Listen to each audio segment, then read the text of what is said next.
Have you ever wondered what really goes on behind the scenes when a school is trying to hire a new teacher? Well, you are in exactly the right place.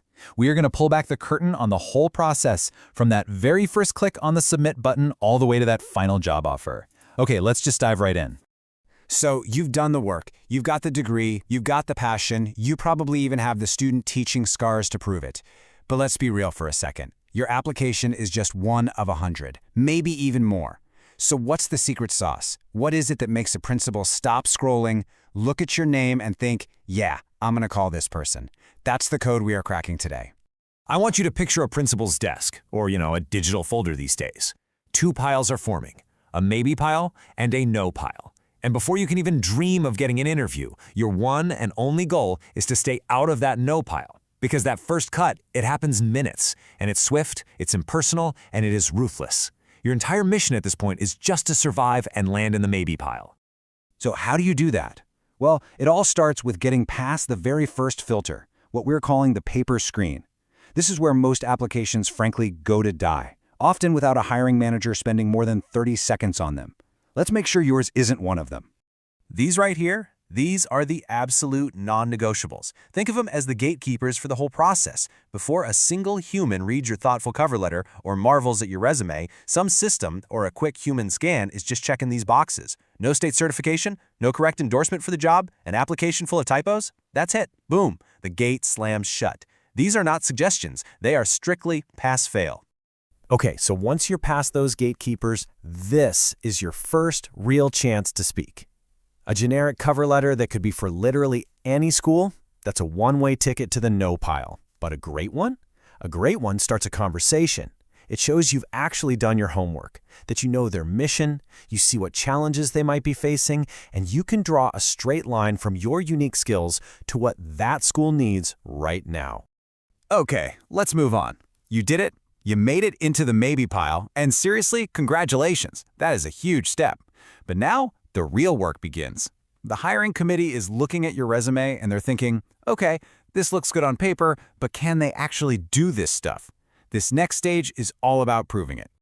This right here perfectly illustrates the difference between claiming you can do something and proving it.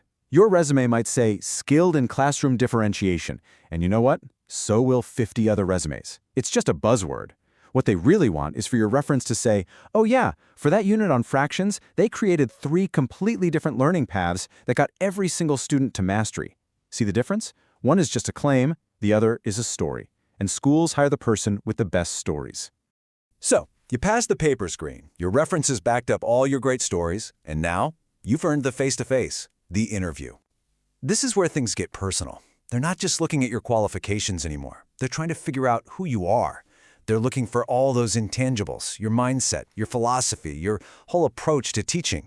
So what are they listening for? It's not just the content of your answer. They're decoding how you answer. When they ask you about a difficult student, what they're really listening for is a growth mindset. When they ask about a team project, they're listening for you to say we, not I. You see, every question is a subtle test for these core qualities. They're not just hearing what you know, they're listening for how you think. And this quote from a school principal, man, it says it all.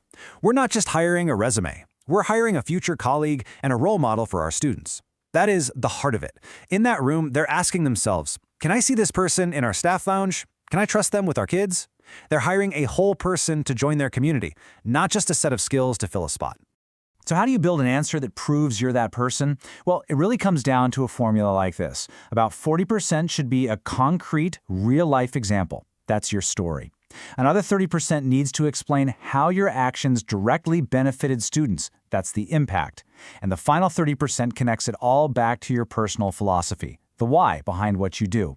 Nailing this balance proves you're not just talking theory, you are a reflective, practical, student-focused educator.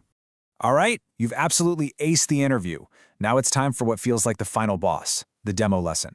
This is the ultimate show, don't tell moment.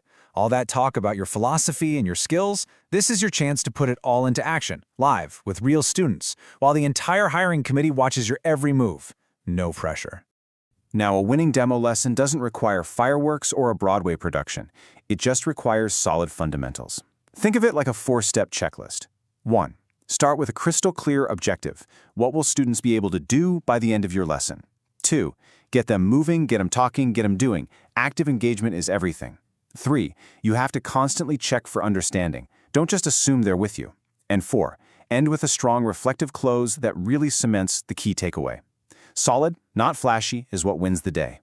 And here is the biggest secret about the demo lesson. They are not looking for perfection. They know things are going to go wrong. A student will say something completely off the wall. The tech will fail you. What they're really watching for is what you do in that moment. How do you pivot? How do you connect with those kids and keep the learning moving forward? It's not about a perfect lesson plan. It's about your grace under pressure. That's the real test. And that brings us to the final phase, building the complete picture. The application is in, the references have been called, the interview is done, the demo lesson is complete. Now the hiring committee gets together to put all the pieces of this puzzle together and finally make a decision. This evaluation matrix is a really great way to see how it all fits together. It's not just one thing, right? It's a collection of evidence. Your resume proves your credentials. Your references validate your experience. The interview, that reveals your mindset and your soft skills. And the demo lesson, that shows your actual classroom presence. Each step provides a different but crucial data point in the final portrait of who you are as a candidate. And this brings us to what might be the single most important takeaway from all of this. A school can have 2 candidates who, on paper, are pretty much equally qualified, but the offer will always go to the person who is the right fit. Are you a fit for their specific students? A fit for their existing team of teachers? A fit for their community's values? See, the goal isn't just to prove you're a great teacher. It's to prove you're the right teacher for them right now. So, as we close this out, here's a final thought for you. We've talked a lot about today's hiring process, but we all know education never stands still. As technologies like AI become a permanent fixture in our classrooms, what new qualification, what new mindset is going to become the next non-negotiable on a teacher's application? What will schools be looking for next? Definitely something to think about.